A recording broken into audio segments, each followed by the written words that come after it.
Empire and Ashes brings birds, books, and big-ass guns to Age of Wonders 4, but what exactly are you getting in this latest expansion, and how can you use it for conquest and profit? Well, let's check out this new content and find out. And a huge thank you to Paradox for sponsoring this video. So the first feature in this expansion is of course the brand new bird person form, also known as Avian. The long-awaited feathered friends of Age of Wonders have finally arrived in all of their birdie glory. By default they come with light-footed, sharp eyes, elusive and adaptable, making them experts at combat awareness and positioning. Of course you can tweak all of this, so really the only constant here is the visuals, which are pretty cool if you ask me. We also have a new culture, the Reavers. Reavers are a culture of industrial conquerors. They specialize in production and mana to outproduce their opponents and overwhelm them with magical advantages. In combat, their units rely on powerful gunpowder-based units to rain huge damage onto targets marked for death to wipe them out in moments. They abandon their starting Whispering Stone in favor of war spoils, a new unique resource gathered through battle with other empires and free cities. These can be spent on intimidation and extortion of other empires and cities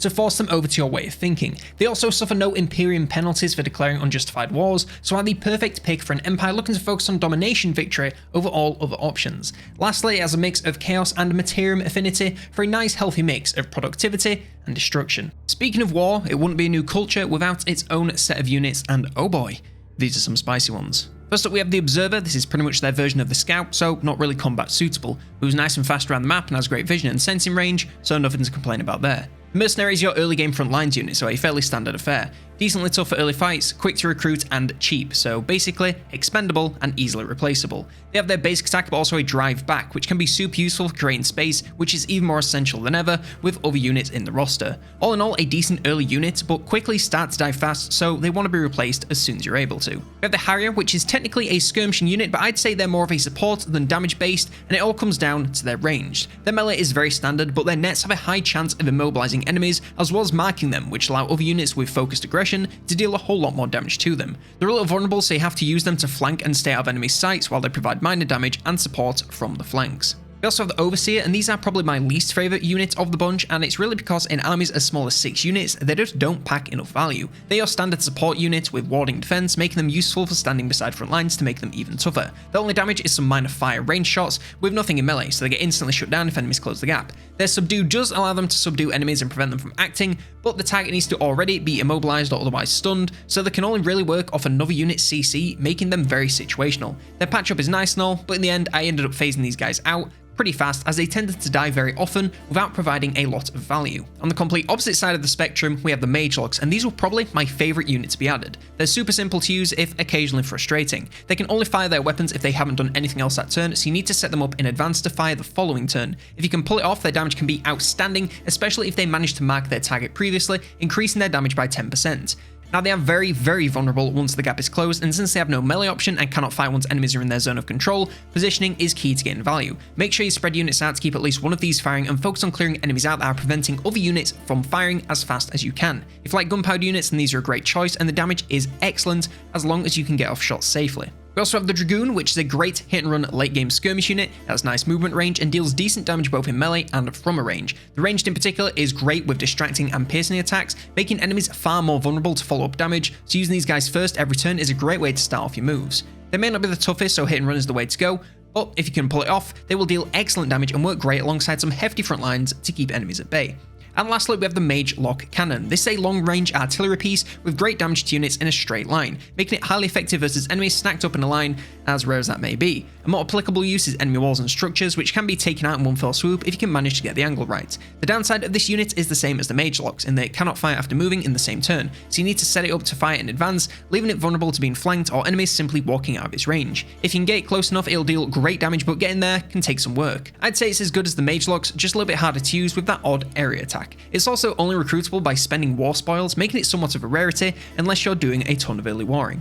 DLC is also adding a couple of new realms. First up we have Ashes from the Past. This is the story realm of the expansion, and it initially takes you to the freed lands of Manuhari, an ancient world inhabited by the Krasura and the remnants of a colonizing commonwealth in a battle for control. You'll work together with the sorceress Larissa Mirabilis to uncover the secrets of this world and shape the fate of its inhabitants. You can pick a side of the power struggle or search for a more diplomatic solution to the conflict. Just be careful that during the journey you don't stumble across something far more threatening. This realm pulled no punches for me, and my one spoiler-free free tip would be to make sure that you have plenty of armies being built up right out of the gate, because this realm really doesn't want to be invaded and you'll struggle to find friends. We also have the Seals of Power. This pretty much exists to showcase the new Seals of Power victory condition. When enabled through a map trait, a number of seals will appear in the world, guarded by powerful armies of monsters. Once defeated and occupied by an army, these seals will provide you with 1 seal point every turn, and upon reaching the required number of points, your empire will claim victory. However, AI-controlled seal defender armies will spawn and attempt to take back the seals from your control, and the more you have under your control, the more often this happens, meaning they can quickly become a full-time job to defend between these armies and any enemy empires trying to take them over from you. The AI-controlled armies will pull no punches, so you want to make sure you have the best armies you can defending them, and possibly multiple armies at once, so make sure your economy is up to the task of maintaining this many troops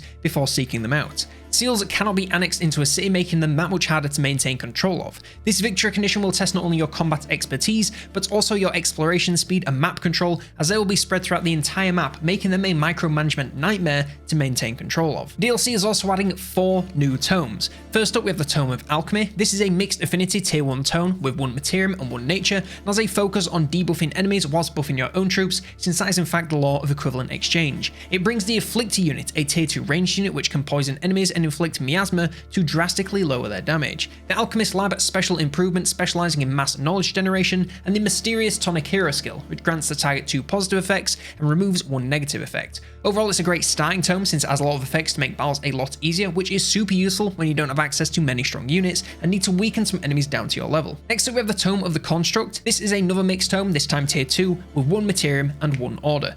This one obviously is focusing on construct units, which are inorganic units made from solid metal, making them very tough to take down. The Bronze Golem is a great example of this, being a tier 3 polearm unit. With a weaken it can inflict using a cleave attack, alongside being super duper tanky and doing great damage. The rest of the projects are mainly buffs for constructs or linked mind units, which surprisingly enough are the final project in this tome. It allows you to imbue a race with linked mind, which grants them hyper awareness when next to a construct or another linked mind unit. This gives them immunity to flanking and all distractions. You also gain the Worker Construct Nexus improvement, which boosts pretty much everything around it, so it's a great option for plopping down right in the middle of your territory.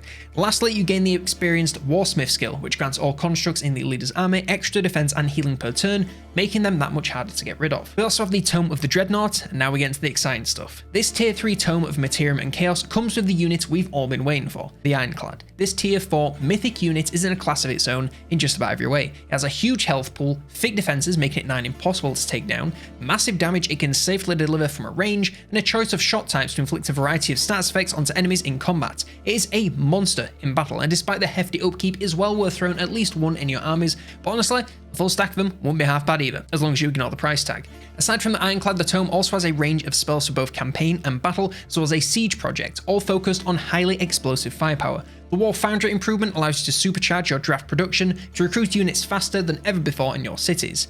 And lastly, the Artillerist skill allows your heroes to set up enemies for massive damage over multiple turns to devastate armies from long range. And lastly, we have the Tome of Severing. Finally, we have a tier 4 Tome of Materium and Shadow. The unit here is the Severing Golem, a magical mythic unit that's all about countering enemy magic and inflicting your own. It weakens anything it attacks, can remove stats effects from allied units, and strengthen itself in the process. It deals huge damage to enemies and cleanses them of buffs, bringing them right down to bedrock in terms of power. It is a hugely tanky endgame unit capable of shutting down enemy magic and casters with ease, so is a must pick when going against magical targets. The rest of the tome follows this trend of anti-magic with lots of spells and buffs for units based around countering magic and magic users. Finally, the hero skill here is all about, you guessed it, countering magic to knock enemies down a peg. If you're struggling with enemies getting ahead of you using magic, then this is the tome you need to shut them down. Alongside the paid expansion, we're also getting a huge free update to the game, bringing in a number of new and exciting features to all players, regardless of if they're picking up the new DLC. The largest of these features is the new Item Forge. Upon building the new Item Forge city structure, the Item Forge button will be unlocked in the top left of the screen. From here, you'll be able to view your arsenal and disenchant any unwanted items to destroy them in exchange for Binding Essence. This essence can then be spent on crafting whole new items, and you can make pretty much anything you like. You start by selecting an item type, and it can be a weapon, piece of armor, or just about anything else that a hero can equip. You can then choose from a selection of infusions, with each one increasing both the tier of the item and the crafting cost. There are a few base infusions everyone starts out with, but the rest will need to be unlocked by collecting magical materials on the map, so those rare resources are now more precious than ever. These effects vary from item to item, but it's a whole range of effects, from simple stat increases to entirely new effects. Armor can offer all kinds of resistances, weapon can imbue their attacks with stats effects, and accessories can bring you all kinds of unique effects, so experiment with each item type to see what's available to you. Also, make sure you're making items that your heroes can and and would benefit from using. No use making armor for your long-range sniper, instead make an even better gun. Speaking of which, if you are crafting a weapon alongside the passive effects, you can also change its damage type to maximize its impact against certain types of foes. Just be careful not to make it too ineffective versus others. Some items even let you add extra abilities, so really have a look through everything to find out what's right for your heroes. Interactions with free cities are also seeing some massive changes with the new cooperation panel. This allows you to more easily trade with them, as well as set up war coordination. If the city is your vassal, you'll be able to instruct them to attack from a selection of locations, such as infestations and enemy cities. Their attacks occur every few turns, but you can rush them at the cost of Imperium, which can be useful if you need some backup and fast. The Rally of the Lieges is also seen a change regarding this, allowing you to instead recruit units for allied cities and use them during their attack missions to reinforce their armies.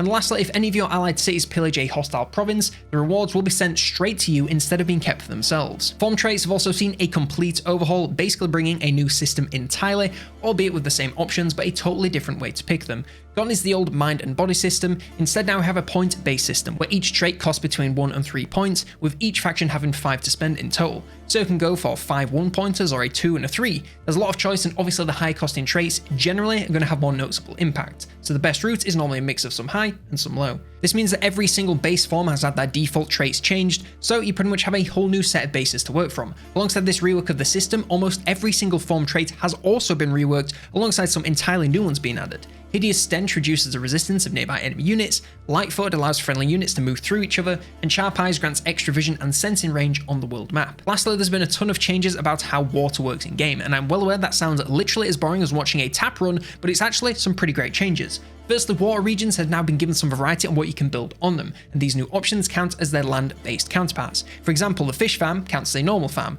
and the Dredger Quarry counts as a quarry, etc, etc. This means you can build them to boost building construction and make the most of adjacency bonuses even on the coast. This all adds up to making coastal cities a lot more worth your time, so be sure to get yourself a nice little beach house in your next game. There's also a whole new range of ship models, underground pastures on water leading to underground rivers and lakes, new water combat maps, and a whole rework of how most units work on water. It is mostly numbers, but the main takeaway is the water is now a little bit more dangerous but also rewarding, with many new tile types out there waiting for you, so it is well worth the risk of exploration. Now, alongside everything I've mentioned here, there is literal pages and pages of changes to the Pantheon, new event, quality of life, and a literal tide of fixes and changes. So if something's been bothering you in game, chances are it's a great time to check if it's been fixed. Overall, I'm a pretty big fan of this DLC. Obviously, since this is a paid video, thank you very much, Paradox, I'm not going to give it a proper review since that would be a little bit questionable, but if you want to know my honest thoughts, I actually streamed yesterday with Monsters Abound, which will be going up on the Campaigns channel. You can watch the VOD on Twitch, or you can check it out when it comes out edited on the Campaigns channel, most likely tomorrow. Either way, you'll be sure to catch my raw, unfiltered thoughts right there,